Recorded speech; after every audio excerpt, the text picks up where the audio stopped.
Hello students, कैसे हैं आप सब लोग। आज 12th क्लास के लिए मोस्ट इंपॉर्टेंट क्वेश्चन लेके आया हूं। ध्यान से सुनना। जो क्वेश्चन की स्टेटमेंट है, so that the two lines are equal to 3ik plus 2jk minus 4kk plus lambda into ik plus 2jk plus 2kk and another equation r is equal to 5ik minus 2jk plus mu into 3ik plus 2jk plus 6kk are intersecting। दो लाइनें आपस में intersect कब करती हैं? हमें पहले तो यही शो करना है कि these two lines are intersecting। तो पहले तो इस चीज को समझते हैं कि दो लाइन आपस में इंटरसेक्ट कब करती हैं। देखो, मैंने एक ये लाइन रखी और एक ये दूसरे वाली लाइन। ये दोनों लाइन इस पॉइंट पे इंटरसेक्ट कर रही हैं। It means at the point of intersection it these sort distance between these two lines is 0। अगर SD 0 बन जाए तो हम कहेंगे कि दोनों लाइन आपस में इंटरसेक्ट करते हैं। अब SD का फॉर्मूला क्या है?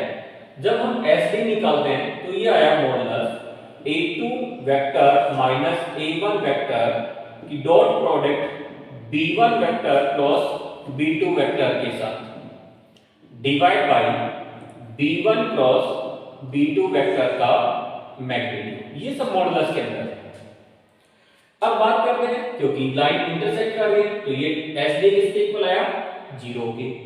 अगर ये 0 आ रखा है तो डेफिनेटली जो हमारे पास मॉडुलस के अंदर वाला नंबर है ये 0 के इक्वल बनेगा। That is A2 minus A1 vector की dot product B1 cross B2 vector के साथ रखा और divide by B1 cross B2 vector, ये 0 आएगा। अगर ये इसके साथ चला गया तो 0।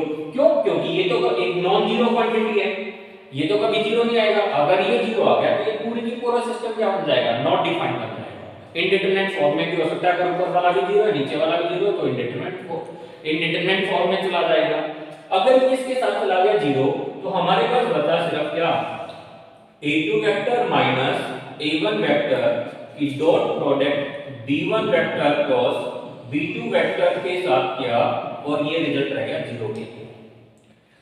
इसका मतलब ये हुआ कि जब मुझे ये शो करना आ जाए कि these two lines are intersecting line आने का मतलब ही क्या आ गया कि इनके बीच की SD 0 होगा।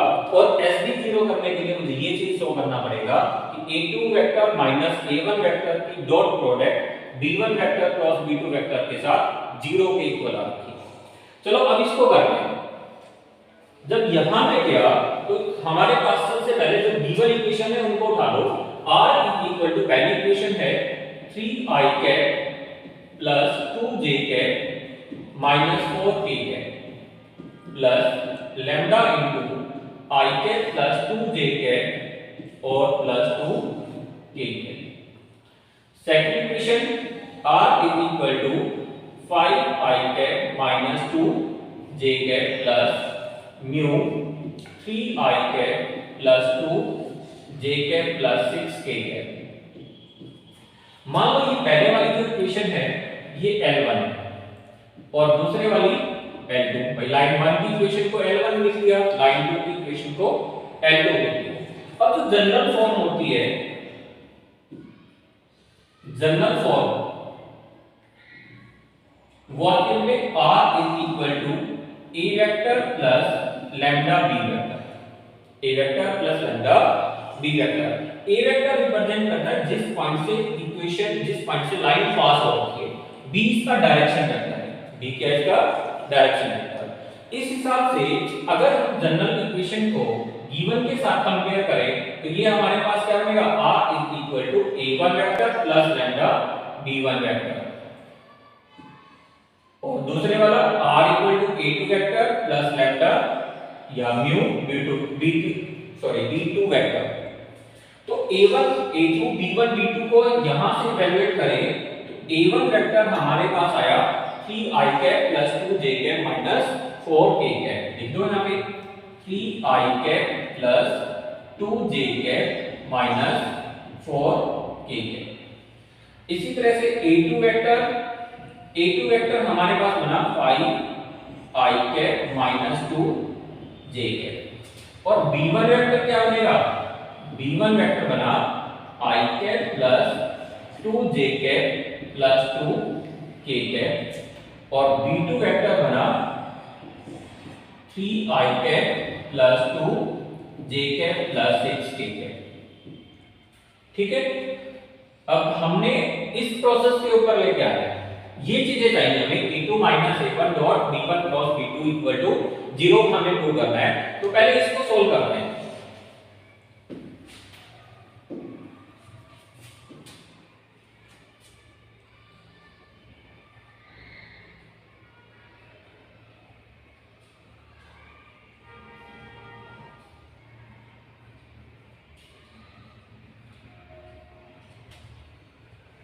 इसको सोल्व करते हैं। सबसे पहले इवैल्यूएट किया a2 minus a1, a2 vector minus a1 vector, और डिफरेंस बिटवीन टू वेक्टर कैसे निकालते हैं, जो इक्वल कंपोनेंट होते हैं i j k उनको आपस में सब्ट्रैक्ट कर दो। जैसे a2 माइनस a1, 5 में से 3 को माइनस किया 2i के बचा,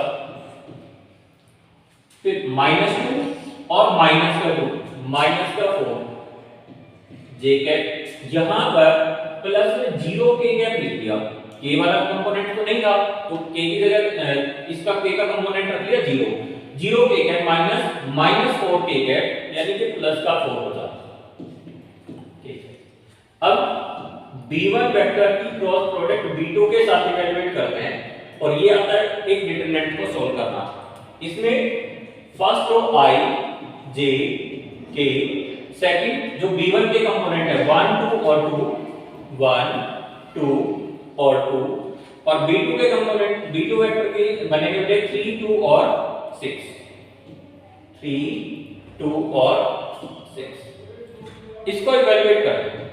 जब हम इसको इवैल्यूएट करेंगे, यहां पे रखा i कैप, इन दोनों की प्रोडक्ट माइनस ये दोनों की product, 6 to the 12 minus 4 minus j का, इन दोनों की प्रोडक्ट 6 माइनस इन दोनों की प्रोडक्ट, ये भी 6 के इक्वल आ रही है, plus k cap 1 into 2 minus 3 into 2 6 बना, यानी कि रिजल्ट हमारे पास आया 8i cap plus 0j cap और minus 4 k, 8i cap plus 0j cap minus 4k cap. Now evaluate a2 vector minus a1 vector dot product b1 cross b2। अब a और b का फॉर्मूला होता है a1 a2 plus b1 b2 plus c1 c2, तो यहाँ पर a1 b1 c1 तो ये बन जाएंगे और a2 b2 c2 ये नंबर आ जाएंगे। तो रिजल्ट आया 2 multiply by 8 plus -4 multiply by 0 plus 4 multiply by -4, यानी कि 16 माइनस 16 इक्वल टू 0। अब एक चीज तो हमारे पास शो हो गया, यहाँ पे ये रिजल्ट हमारा 0 के इक्वल आया कि दोनों लाइन आपस में इंटरसेक्ट कर रही है। अब दूसरा क्वेश्चन इसमें क्या पूछा है, also find the point of intersection. जब हमें इनके पॉइंट ऑफ इंटरसेक्शन निकालना है तो क्या करेंगे, चलो आगे बढ़ते हैं। पहली इक्वेशन दे रखी है हमें 3i cap plus 2j cap minus 4k cap plus lambda into i cap plus 2j cap plus 3k। देखो जब हम बात करते हैं ना पॉइंट ऑफ इंटरसेक्शन की, तो यहाँ पर एक इंपॉर्टेंट कंसेप्ट क्या निकल के आया भाई, हम यही तो क्या था, यहाँ पे इस पॉइंट पे दोनों लाइनें इंटरसेक्ट कर रही हैं, जिस पॉइंट पे इंटरसेक्ट कर रही हैं उसका मतलब ये हुआ कि वो पॉइंट इन दोनों का कॉमन पॉइंट है, वो पॉइंट इन दोनों लाइनों का क्या होगा, कॉमन पॉइंट। अब कॉमन पॉइंट निकालने का मतलब क्या हुआ कि इससे भी कॉमन पॉइंट निकाल लो, इस वाली लाइन से भी कॉमन पॉइंट निकालो, दोनों को इक्वल रख दो, जो भी हमारा आंसर आएगा वो पॉइंट ऑफ इंटरसेक्शन बन जाएगा। देखते हैं क्या लिखते, इसको लिखा मैंने r is equal to 3 plus lambda i cap plus 2 plus 2 lambda j cap plus 2 lambda minus का 4 k। अब r किसके इक्वल होता है, एक्चुअल में r होता है x i cap plus y j cap plus z k cap. इस हिसाब से x की वैल्यू ये बनी, y की वैल्यू और ये z की वैल्यू। ठीक है, चलो मैं यहां से लिख देता हूं x equal to 3 plus lambda, y equal to 2 plus 2 lambda और z equal to 2 lambda minus 4। ये आ गया। इसी तरह से तो दूसरे वाली इक्वेशन दे रखी है, इसको भी देख लो। दूसरी इक्वेशन में भी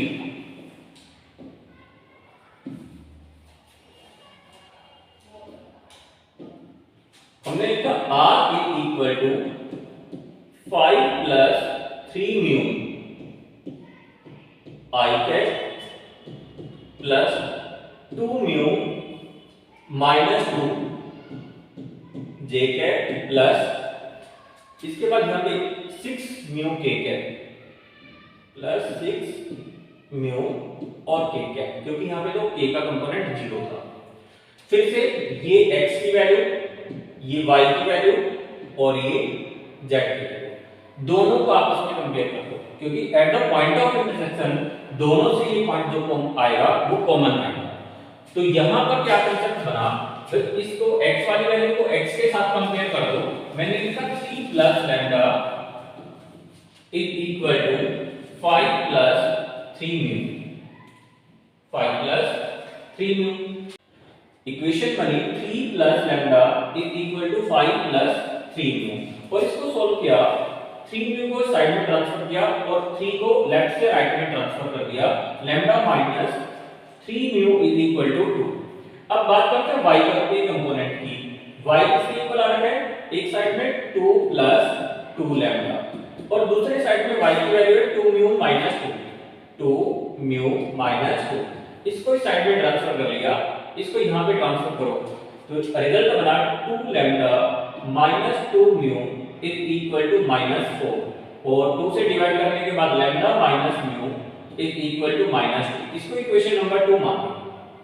अब इक्वेशन 1 में से इक्वेशन 2 को माइनस कर दो, इक्वेशन 1 में से इक्वेशन 2 को माइनस कर दो।